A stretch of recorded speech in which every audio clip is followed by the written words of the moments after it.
सक्खर में शादीशुदा औरत को अगवा करके जबरदस्ती निकाह करवाने वाले वाक़े के खिलाफ वरिसानी डिस्ट्रिक्ट एंड सेशन कोर्ट के बाहर एहतजाजी मुजाहरा किया। मुजाहिरीन में मुमताज़ अली राहोजो, आशिक अली, सानिया बीबी और शाहिदा बीबी शामिल थीं। इस हवाले से उनका कहना था कि गुलाम जहरा राहोजो की शादी पहले से शौकत अली से हो चुकी थी, लेकिन मुल्जिमान अब्दुल कादिर, जब्बार लखन और दीगर ने उसे अगवा करके शादीशुदा औरत का ज़बरदस्ती दोबारा निकाह करवाया।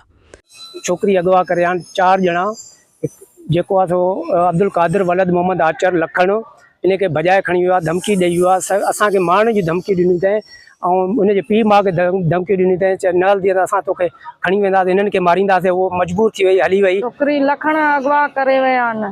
असांजी छोकिरीअ खे दॿायो अथऊं पहिरियों त तूं असां सां न हलंदीअ गॾु त तोखे असां अगवा करे खणी वेंदासीं, या तुंहिंजी माउ खे खणी वेंदासीं।